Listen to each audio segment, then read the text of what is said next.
Are you a parent that's had to relocate due to work or other life circumstances, and now you're wondering how you're going to be able to exercise time with your child or your children? My name is Patrick Slaughter, and believe it or not, this is a fairly common occurrence. It is fairly typical for one parent to have to move to another city or another state and then try to figure out how they're going to be able to exercise time with their child or their children. The parenting plan typically will state that there's a relocation clause in Tennessee, or relocation law, that says if you relocate more than 50 miles away or across state lines, you have to follow a certain procedure according to the relocation statute. We'll talk about that in another video. But what is the typical arrangement that happens when somebody relocates? Generally, we refer to that as a move-away plan.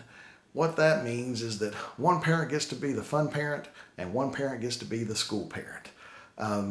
Usually one parent will have the child for the majority of the school year, and the other parent will have the child for the majority of the non-school time, with some splitting of holidays and things of the like. So typically, if someone has moved away and it's in the child's best interest to remain in the location where they were formerly located, the parent who moved away is going to probably get all the summer, with excepting maybe a week or two, so the other parent can have a vacation with the child during the summer. The move-away parent is probably going to get the majority of spring break or fall break, depending what your school system allows. Also, during the school year, we found that there's a long weekend just about every month of the school year, and it's fairly typical for the move-away parent to get those long weekends. And of course, you're going to split time over Christmas, and typically we try to have the move-away parent getting the majority of the time during the Christmas break. Now, this is all supposing that the parties had fairly equal co-parenting time. Now, if you didn't have fairly equal co-parenting time and you're the parent who's moved away, again, the ideal would be the judge would look to try to maintain the number of days that you had had previously and then still split them in this arrangement between the fun parent and the school parent.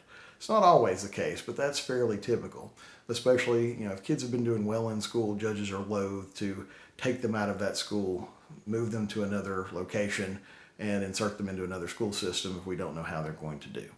So if you're looking to relocate, if you've already relocated, I would urge you to start a custody modification action so that you can have a parenting plan that reflects your new set of circumstances. And then you should start to speak with the other parent to see if you can come to some kind of remedy about who's going to be the school parent, who's going to be the fun parent. And if you can't, then you need to be prepared to go to mediation and ultimately litigate the case. I will tell you that a lot of times folks are able to come to an agreement because the fun parent starts to realize they get all the fun time with the child. They get to take the child on vacations. They get to go to the beach. They get to go to Disney World, my personal favorite. They get to do all the things that are fun. That's why they're called the fun parent. The school parent usually ends up being the disciplinarian, telling the child to always get their homework done. No, you can't do this. You only get to do that. They don't get as much fun time with the child as the fun parent. So don't get hung up on the number of days necessarily. Look more at how you're going to be able to spend the time with your child and what that's going to entail for both the child's life and yours. Again, if you have any questions about that or trying to figure out a way to negotiate a situation that might work out a little bit better or try to get a little bit more time, feel free to give us a call. We're happy to sit down and talk with you. We'll look and see what your situation is. I'll give you an honest opinion about what the likelihood of your success is in a modification action, how you might structure something or arrange something that maybe you hadn't thought about. And if you need to pursue something, obviously we'd help you that. If we can't, then we'll point you in the right direction for someone who can. Keep these things in mind. Don't be discouraged.